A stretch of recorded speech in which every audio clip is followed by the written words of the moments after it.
quisiera, por favor, invitar a Oscar Mena, que nos hablará sobre el trabajo de la cuenca hidrográfica en Río Libón. Oscar es director del proyecto HIS en Libón Verde, manejo integrado de la cuenca hidrográfica transfronteriza, doctor en ciencias sociales de Houston en Alemania, experto en proyectos de desarrollo rural, desarrollo alternativo, desarrollo municipal, descentralización y desarrollo de la paz y manejo de conflictos. Así que muchísimas gracias por estar aquí. Bienvenido.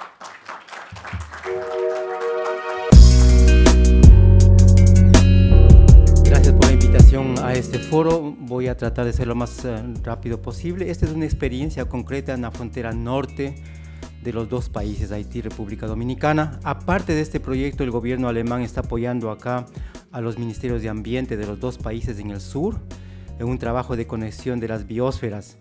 Y en Santo Domingo trabajamos con cambio climático en todo lo que es la sustitución del uso de derivados del petróleo en las cementeras a partir del uso de ciertos productos de la basura. Esos son los tres elementos que trabajamos acá en la isla. Yo me voy a concretar a este proyecto que lo dirijo. Empezamos en el 2012 y les vamos a presentar lo que ha pasado en 3 años en una frontera donde que muchas veces uno dice ahí no se puede hacer nada. Quisiera empezar un poco con las palabras acá del colega anterior. El gran problema que tenemos acá y en esta zona, levantamos la información sobre todo en Haití y nos dimos cuenta que el 99% de las familias podían comer una vez al día, podían, no comían. Y si sobraba algo, desayunaban. Esa era la realidad. Y frente a eso, con un proyecto de manejo de recursos naturales, como son dos mundos casi contrapuestos. Pero hay un segundo factor con el que nos enfrentamos y es la corrupción. La corrupción de los que trafican la madera y la corrupción de los políticos que se aprovechan de esto y también ayudan a destruir los bosques, especialmente en República Dominicana. El área de intervención que nosotros tenemos se ubica ahí, en esta parte de la isla, como ustedes ven. Esa es la parte que se refiere al límite superior de la cuenca. Es una cuenca que compartimos los dos países. Esta es la frontera de los dos países. Este es el río Libón, que es el principal afluente del Artibonito en esa parte de abajo. Ahí tenemos datos de población y de superficie. Como ustedes pueden notar, 2/3 de población y 2/3 de la superficie de esa cuenca se ubican en Haití, básicamente. Esta es una situación, así un dibujo muy rápido de la situación encontrada. A la izquierda está Restauración, uno de los pocos municipios donde que la cobertura forestal en los últimos años ha crecido en el 12.4%, según interpretación satelital con el Ministerio de Ambiente, entre el 2006 y 2011, mientras en la frontera la cobertura forestal disminuyó en el 3.4%. ¿Por qué? Acá estamos trabajando con el Ministerio de Ambiente desde hace muchos años, acá se empezaron los planes de manejo forestal, hay muchas cosas que explican también este tipo de trabajo. Del otro lado, la parte haitiana, una parte básicamente deforestada por varias razones. Ya explicaba el compañero acá, no es un problema de maldad, es un problema de hambre, es un problema de falta de alternativas de vida, y frente a las faltas de alternativas de vida la gente hace lo que puede hacer. Igual que aquí crece la delincuencia todos los días, simplemente porque no tiene alternativas de vida. Y esos son los fenómenos que se provocan justamente por falta de políticas claras en nuestros países. Esto genera presión sobre los recursos naturales y emigración de la población, obviamente, a donde que pueden buscar oportunidades de empleo. Es decir, en la República Dominicana también hay haitianos, igual que dominicanos en Estados Unidos, en Europa y en otros países. La gente emigra buscando alternativas para vivir y sobrevivir en muchos de los casos. Eso es un fenómeno natural normal. Tenemos entonces, nuestro proyecto en concreto abarcaba el siguiente enfoque. Primero, nosotros no trabajamos, este no es un proyecto alemán, este es un proyecto dominicano-haitiano con el apoyo del gobierno alemán. Somos cooperación técnica y trabajamos con organizaciones públicas y no estatales en los dos lados de la frontera, porque pensamos que eso va a dejar mejores capacidades en esas instituciones y organizaciones para que continúen trabajando en el futuro. De lo contrario, la cooperación hace cosas bonitas, al siguiente día se va y se cae absolutamente todo. ¿Qué queríamos trabajar? El tema de la reforestación y el tema de implementar sistemas sostenibles de aprovechamiento de los recursos naturales. Aquí es donde están, digamos, todo el tema que se refiere a República Dominicana de Quisqueya Verde, y por el otro lado, sistemas donde que la gente pueda comer. Si la gente no come, no le podemos hablar de que reforeste, no le podemos hablar de protección del medio ambiente. Hay que darle de comer a la gente, hay que ayudarle para que pueda sobrevivir. Eso no se hace con caridad, tampoco se le hace trabajando conjuntamente para que ellos puedan a partir de sus propias capacidades, ir desarrollando los conocimientos y habilidades para poder alimentarse por sí mismos ahora y en el futuro. Este es el área nuevamente del proyecto. Tenemos varias zonas que determinamos en esta pequeña cuenca. Por un lado está la parte de la frontera, luego está Sabana Clara, que ya se mencionó hace un momento, inicialmente un área estatal de bosque de cerca de 3.000 hectáreas, ahora nadie sabe exactamente cuántas hectáreas tiene, unos dicen 2.000, unos dicen 1.800. La presión que hay aquí, política, para seguir desbaratando esta zona boscosa es muy alta en República Dominicana. Los últimos datos que tenemos es que el Instituto de Tierras fraccionó parte de este bosque y entregó a propiedades privadas. No me pregunten de quién. Por otro lado, en la cuenca alta del río Olivón, es un valle, el río Olivón atraviesa un valle más o menos de 2 kilómetros de ancho, es decir, la sedimentación es muy baja, el río se ubica más o menos metro y medio de profundidad, donde que básicamente lo que hay es un bosque de café, perdón, un cultivo de agroforestal de café con mezcla de bosques de diferente tipo. En la parte alta más café, en la parte baja menos café, y la parte de los francos cordilleranos que forman parte del límite de esta parte alta de la cuenca están completamente deforestados.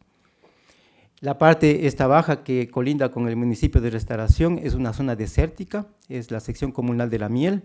De ahí se origina básicamente la mayor parte de sedimentación de la presa de Peligrí en Haití, que le da prácticamente el agua para generación eléctrica y generación de alimentos.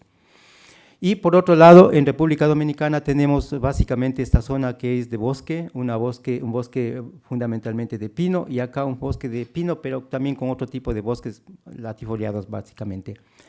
En la parte norte se encuentra aquí una zona de café degradado completamente, que genera obviamente presiones alrededor del bosque que está aquí al lado, y por otro lado esta zona a la derecha, donde que se ubica una comunidad que obviamente genera presiones también sobre el bosque de Sabana Clara.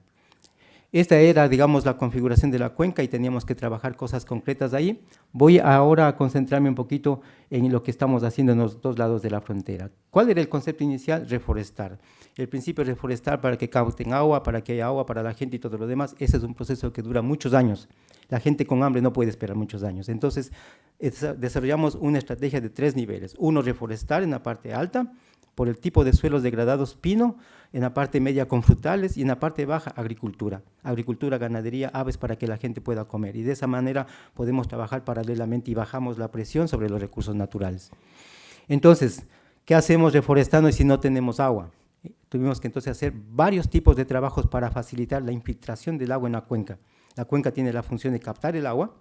Ya nos enseñaba acá la compañera, cuando hay naturaleza, mientras más biodiversa sea la infiltración y la captura del agua, es mucho mejor que en las áreas reforestadas, pero si no hay bosque hay que reforestarlo. Sin embargo, eso demora muchos años. Por eso hicimos varios tipos de trabajos para facilitar la infiltración del agua en la cuenca, con el objeto de que la gente tenga agua, de que pueda desarrollar actividades productivas que después puede alimentarse y puede también comprar. La idea es un poquito que este proceso sea continuo y permanente, de tal manera de ir recuperando la zona paulatinamente. Un ejemplo, esta es La Miel en Haití. Ustedes ven más o menos el proceso de degradación de los suelos que había ahí. Estas son zanjas de infiltración que hemos construido, 50 centímetros de ancho, 50 de profundidad, donde que el agua, lluvia, cae, se queda ahí y se infiltra en el agua. Dependiendo de la pendiente, se hacen más cerca o más lejanas. Todo esto es trabajo comunitario con Haití y nosotros no pagamos ni a los políticos, ni a los religiosos, ni a la comunidad. Es un trabajo conjuntamente con los comunitarios. Por otro lado, bueno, ahí tienen los datos un poco de los kilómetros que se han construido. Tenemos este tipo de cárcavas, como ustedes ven, que son estas como grandes zanjas que el agua lluvia va construyendo paulatinamente, cuando va lloviendo va erosionando. Ahí hemos construido varios tipos, como por ejemplo es el que le llamamos trinchos, y sobre todo utilizando bambú y piñón cubano. Básicamente ahí tienen algunos ejemplos de lo que se puede ver actualmente. Y ese tipo de obras lo que han facilitado es que la sedimentación se vaya acumulando en estas cárcavas que la gente está utilizando ahora para producir arroz. Por otro lado, también hemos utilizado este tipo de trinchos para fortalecer, para reforzar un poco las paredes de los reservorios de agua que se han construido para captar agua para la agricultura. Y ahí está un poco el total de los datos. Este tipo, digamos, de barreras se hace, digamos, se le llama vivas porque cuando pasan los años sucede esto. Se enraizan y realmente se constituyen en una especie de barreras vivas que no las mueve absolutamente nada y la obra de infraestructura que está encima se mantiene. No utilizamos cemento absolutamente para nada. Son diques también que se han hecho con sacos de tierra, con trabajo comunitario igual en la parte de las algunas cañadas para mantener el agua, en otros sitios donde que hay cárcavas muy grandes, de esa manera se mantiene el agua, hay sedimentación y se va como haciendo un sistema de terraceo. Ahí tienen el sistema más o menos de reservorios, de este tipo de diques y de otro tipo de obras de infraestructura, datos que están ahí. Esa era Sabana de la Sabana Paz en el año 2012 cuando empezamos el trabajo. Este del año, un año después, cuando hicimos la reforestación, se ve hermosos los pinos, algo que el viceministro de Recursos Forestales de República Dominicana cuando visitó ahí me dijo, ¿y por qué no están chapeando? Simplemente por una razón, en Haití no se quema el bosque, y seguramente ustedes están dudando de lo que yo le digo, pero no se quema el bosque. En 3 años no ha habido absolutamente un solo fuego ahí. Chapear es para limpiar alrededor de esto de tal manera que no quede nada, que no quede paja y que no se pueda ver un incendio. Sin embargo, no chapear significa que la humedad se mantiene, la evapotranspiración disminuye y de esa manera en la cuenca hay más agua. Por eso es que en 3 años tenemos esto. Y les voy a enseñar una foto cercana para que vean la dimensión del tamaño del pino. Ese señor es de mi altura, yo puedo llegar al 1,90 m alzando la mano, y miren dónde está la copa del árbol, en 3 años. Ese es el producto justamente del cuidado de la comunidad. Ahí no hay autoridades, no hay ministerios, no hay nada, no hay policía, no hay ejército, nada. Ese es el ser humano que en medio del hambre se da cuenta que necesita el agua y entiende cómo funciona el ciclo del agua y protege su bosque y toman decisiones comunitarias. Para mí es el mejor ejemplo de lo que debe ser una cuenca. Una cuenca no es una ONG que está esperando que le den plata y ahí hay, como dicen acá, un tigueraje de quién es el presidente y quién no, y que no hacen absolutamente nada. Una cuenca es la gente que vive en la cuenca y protege porque ahí está su vida.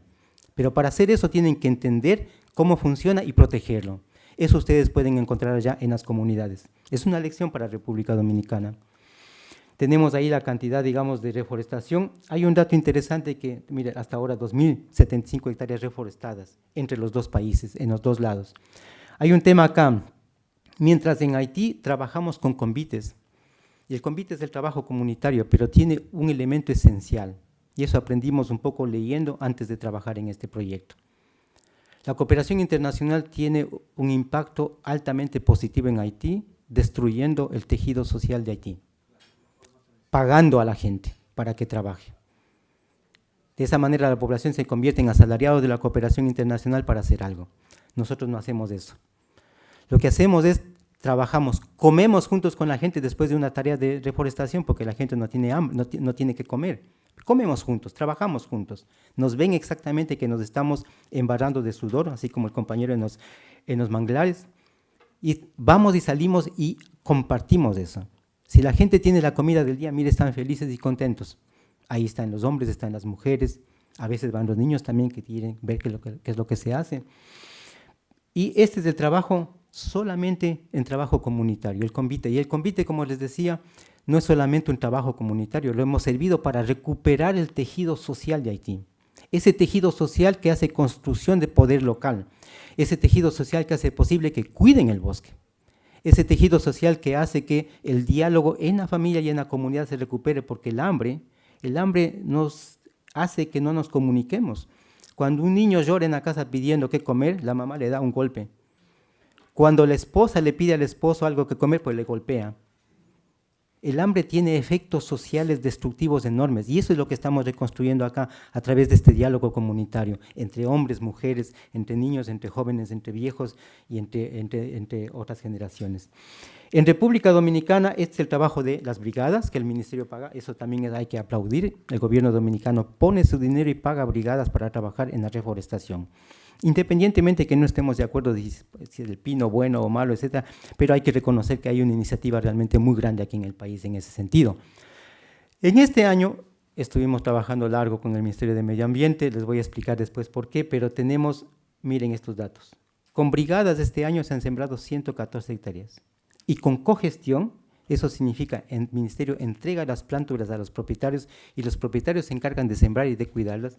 Tenemos 335 hectáreas, una evolución muy importante, que es la línea que queremos nosotros introducir en el país para que el Estado deje de pagar las brigadas y que se concentre más bien en que quienes necesitan el bosque lo planten. Y para los pequeños productores estamos desarrollando otras alternativas que voy a conversar con ustedes ahora acá. Sabanas. Esa es una foto del año 2012. ¿Cómo se ve un año después de estos zanjas de infiltración, los trinchos, los diques y todo lo demás? Así. Esa es una misión de Haití, de República Dominicana, monitoreando nuestro proyecto, paseándose. Miren, las cabezas de aquí apenas se asoman. Esta es Teresa Disla, ella es de ese tamaño, ¿sí? Y miren, acá atrás no se ve absolutamente nadie, pero es una fila de personas que pasan ahí. En las sabanas de nuestro proyecto no se hace pastoreo de animales, está prohibido por la comunidad. Hemos aumentado la cantidad de gramíneas por metro cuadrado pasando del 35% en el año 2012 a este año al 90%. No se corta tampoco, hay un proceso de reproducción, hay un proceso de cobertura natural para mantener la humedad, para disminuir la evapotranspiración y para mantener el agua en la cuenca. Ahí están los kilómetros un poco que se han hecho. En temas de agricultura lo que estamos es introduciendo algunos pequeños cambios en agricultura. Por ejemplo, agricultura mínima, dejando estos pequeños canales ahí para evitar la sedimentación del suelo, que no se mueva mucho la tierra. En algunas otras zonas estamos haciendo siembra directa con unos aparatos especiales que desarrollamos nosotros. Yo participé en Colombia en otro proyecto parecido, donde que no es necesario mover el suelo para plantar. Eso es siembra directa. Ahí tenemos la cantidad de familias y cantidad de productos que se hacen. También hemos mejorado un poco la asociación de cultivos, pasando del sancocho haitiano, que le conocen muchos, donde se siembra, por ejemplo, yuca con arroz, a cosas que, digamos, se sabe científicamente que funcionan, ¿no es cierto? Maíz, guandul, maíz con habichuelas y todo lo demás. Ese tipo de trabajo estamos haciendo, ven ustedes los datos acá. Con el objeto de que la comunidad sea independiente hacia el futuro. Estamos proveyendo a las organizaciones silos metálicos, esto no ha sido invento, sino de otra cooperación, de hace años, se hace también ahí en Haití, y lo que hace la gente es aprender a seleccionar bien las semillas, a guardar para los futuros años. Actualmente las organizaciones tienen semillas para sus socios para poder vivir 2 cosechas. Si se le pierde una, pueden vivir 2 cosechas. Eso les da seguridad en el futuro, pero también es un capital de la organización.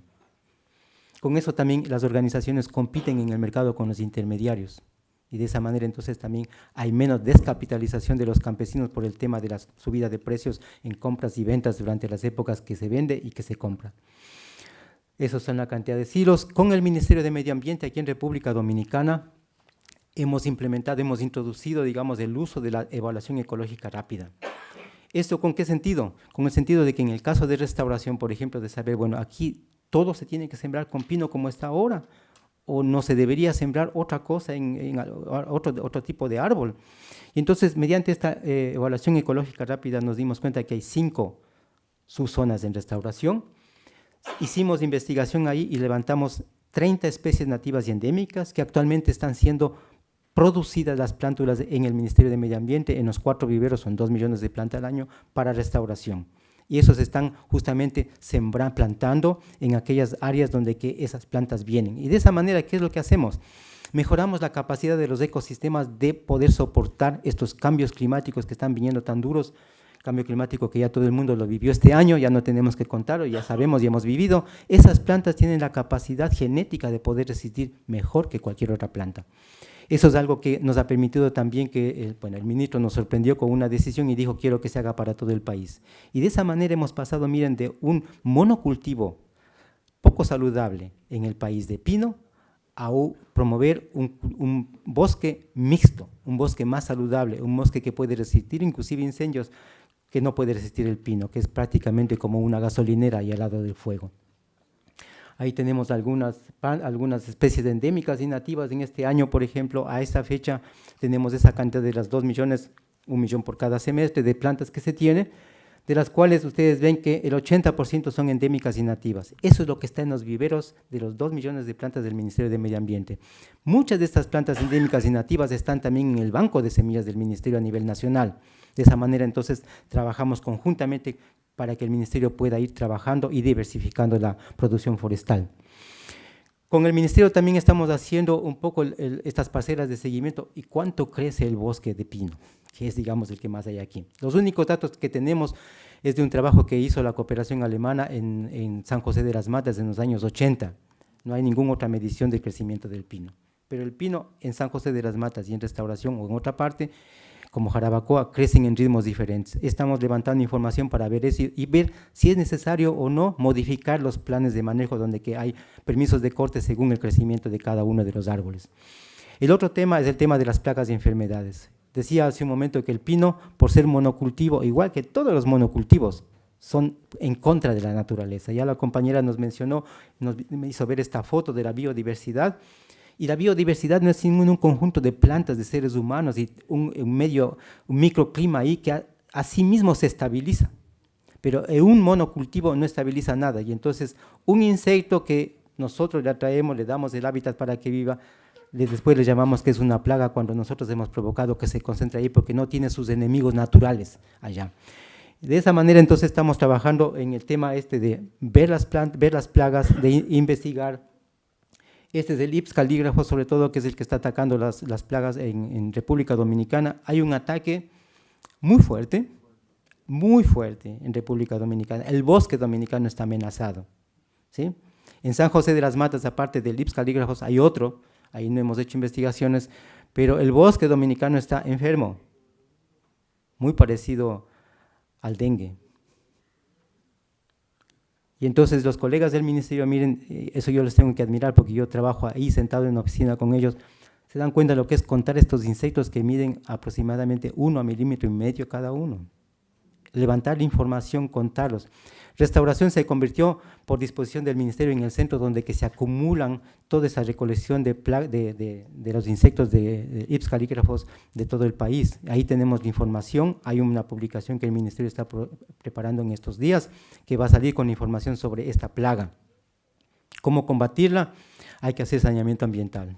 Saneamiento ambiental significa hay que cortar varios metros a la redonda, hay que pelarlos, hay que hacer todo un trabajo especial. Hay escándalos en el país porque dicen se está acabando con el bosque en República Dominicana, se tiene que prohibir, se prohíbe. ¿Qué es lo que pasa con el insecto? Gracias, muy amables, yo me reproduzco aquí a gusto. Por otro lado, se hace el saneamiento, entonces se aprovechan los ilegales y sus aliados para sacar madera buena con el pretexto de que era un saneamiento. Y entonces estamos en el medio de esto que mencionábamos tanto para Haití como para República Dominicana, donde que la institucionalidad vale muy poco. Vale tanto como la huida de hace un par de días que es noticia en el periódico. Entonces, eso no se puede decir que no hay leyes y todo lo demás, y el compañero decía sobre el asunto de los manglares, hay que revisar la legislación. El problema es cómo funciona la legislación. La legislación lo manejan los ministerios, lo maneja el ejército, lo maneja la policía. Sabemos que no funciona. Los únicos que pueden lograr que esto funcione son ustedes, es la sociedad civil, es organizándonos, es haciendo presión, es controlando. Eso funciona en todos los países. Yo aprendí en mis tempranas edades un refrán que decía, los políticos hacen tanto como la sociedad le permite. Entonces, si nosotros nos quejamos de algo que hacen los políticos, es porque nosotros les permitimos. Entonces, no culpemos, sino pensemos qué parte de la culpa tenemos nosotros. Tenemos que nosotros involucrarnos. Este foro, estamos hablando de medio ambiente, hablamos de cosas críticas y complicadas, pero no culpemos al Ministerio de Medio Ambiente, no culpemos al gobierno, culpémonos nosotros de que no hemos sido capaces de tomar esto en las manos y de proteger realmente esto que nos va a salvar la vida. Yo repito algo, ustedes viven en una isla y en la isla ustedes no tienen para dónde correr. El momento que hay un caos aquí, que hay un caos ambiental aquí, ¿a dónde se van? Es diferente si un país vive en un continente y ustedes pueden moverse en el continente y todo lo demás, pero una isla tiene un límite geográfico claramente determinado. Igual hicimos una sistematización de Quisqueya Verde, el Ministerio cuenta con la publicación, tenemos publicaciones sobre cómo manejar las brigadas, de las estadísticas de los viveros y todo lo demás. Todo eso son documentos públicos que están a disposición de ustedes en el Ministerio de Medio Ambiente, o nos escriben a nosotros, les hacemos llegar electrónicamente, porque es documentación pública, está para el uso general. En el lado dominicano, ese era el café en el lado dominicano, que dijimos en la parte norte. Ustedes pueden ver el café ahí, es un café que está muy cargado, ¿verdad? También parte de la política pública, y eso no solamente en el país, cuando hablo de política pública me refiero a gran parte de América Latina. A nosotros nos convencieron la Revolución Verde de que lo más importante en la agricultura es ganar plata. Y eso es completamente equivocado. Esto es ganar plata. Entonces el agricultor tiene que ganar plata, siembre café en su casa, deje de producir alimentos, compre los alimentos. Ese es el enfoque mercantilista por el otro lado. Un campesino que no es capaz de alimentarse a sí mismo y a su familia no es campesino, dejó de ser campesino. Y eso es lo que tenemos acá. Entonces aquí tenemos hambre, compañeros. En República Dominicana el hambre no es tan grave porque tenemos la tarjeta de solidaridad, el bono gas, el bono esto, el bono el otro, y tiene un efecto perverso, ¿sí? Tiene un efecto perverso, es lo que notamos nosotros con los colegas del Ministerio de Agricultura también, que estamos trabajando, porque el campesino es exactamente cómodo. Las organizaciones dominicanas con las que trabajamos, y eso lo dije hace 3 días de una reunión con las organizaciones, están enseñadas para esto. Estirar la mano y preguntar qué nos van a dar. En Haití tenemos organizaciones que están en cambio juntas para trabajar el futuro. Y es obvio porque allá no hay Estado. Y si no me organizo, me muero. Entonces son 2 procesos naturales que la gente ha llegado allá y estamos intercambiando para aprender uno del otro. La organización dominicana tiene que cambiar completamente. Entonces en café, ¿qué hemos hecho? Con las mismas comunidades tenemos estos viveros, la gente ha cortado el café, ha utilizado eso para hacer barreras muertas, no se ve bien, pero aquí está el café ya sembrado. Ahí están un poco los datos de la cantidad de café que se ha renovado justamente. Trabajamos básicamente con las organizaciones, nosotros no trabajamos con personas solamente individuales, sino con organizaciones. En este trabajo conjunto que hacemos de cómo hacer el vivero, cómo trasplantar, logramos que también trabajen juntos, que se vayan conociendo, que se apoyen unos mutuo a otro. No hay quien le pague el jornalero que me siembre el café en mi finca, no hay el jornalero que me ayude a cuidar el vivero. Y lo que siempre les decimos, si ustedes son caficultores y necesitan plantas de café, pues tienen que producir café. Nadie les va a regalar café. Y si ustedes esperan que les regalen café, mire, el café vendrá, ustedes son los últimos de la escalera a los que les llegue el café. Entonces, eso estamos trabajando acá. En Haití nosotros perdimos 2 años de trabajo con las cooperativas de café fundadas en los años 70. Ellos nos ponían como condición, nos pagan para trabajar con ustedes o no trabajamos. 2 años dándonos la vuelta hasta que al final dijimos, no vamos a trabajar con ustedes, nosotros no les pagamos a ustedes. Si ustedes son cooperativa de café y no son capaces de generar ingresos, entonces ustedes fracasaron. Y si los caficultores no quieren producir sus propios cafés para poder sembrar, entonces ustedes están escogiendo un tipo de vida que les lleva simplemente a la miseria. Pero tenemos una organización con la que estamos trabajando, Cacao, que es igual un cultivo agroforestal, que puede ser sembrado más o menos en las mismas zonas del café. Con ellos estamos haciendo, miren, en apenas 2 años tenemos casi 1.200 familias involucradas, y ellos igualmente hacen sus propios viveros en sus casas, trasplantan, se les da asesoría técnica con una sola organización que estamos trabajando en la cuenca alta de Haití. El asunto es que con cacao y con café estamos haciendo una experiencia muy bonita. A los colegas de que están haciendo cacao es la primera vez que están haciendo cacao.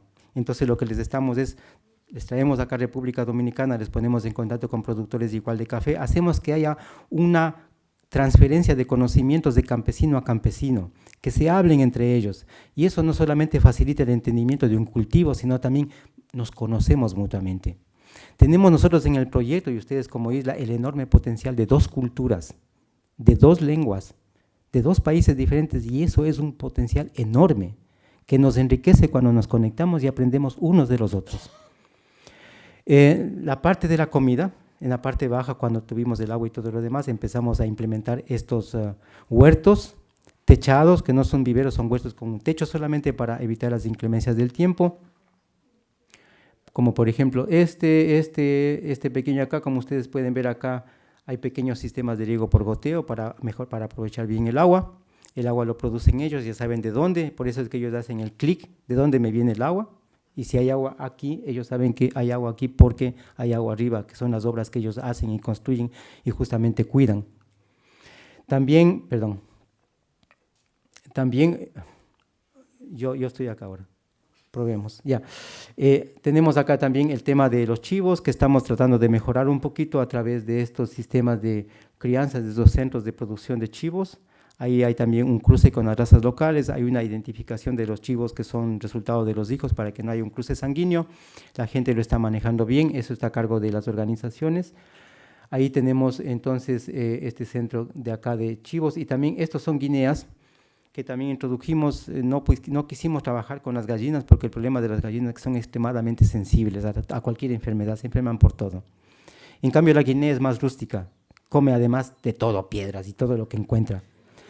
Y las familias, este es el trabajo que es de las mujeres, se apropiaron las mujeres, también tienen ahí los huevos están comiendo, están vendiendo, los están incubando. Tenemos unas 2 pequeñas incubadoras solares, muy poco dinero para que funcione, y ellos están entonces produciendo y se reparten entre las familias. Cada vez más número de familias tienen las guineas, con el compromiso de que les entregan la guinea y ella tiene que devolver el número de huevos y 1 o 2 gallinas de guinea en pie. De esa manera hay un banco de animales que está siendo manejado por la organización permanentemente. Estas son las organizaciones con las que trabajamos nosotros actualmente. Medio Ambiente, que es nuestra contraparte ejecutora principal en los 2 lados. Vamos terminando. Solidaridad Fronteriza, que trabajamos los 2 años hasta el 2014, después nos despedimos, realmente no nos funcionó. Y ventajosamente Agricultura y Codo Café desde este año se involucraron por petición propia. Tenemos ahí a 5 profesionales de agricultura trabajando en restauración. Codo Café nos provee de las semillas para hacer todo lo que son los viveros para el café. Es la única institución que importa el café resistente a la roya. La Alcaldía de Restauración, lastimosamente trabajando exclusivamente en el tema de educación ambiental, y estamos haciéndolo bien junto con Medio Ambiente.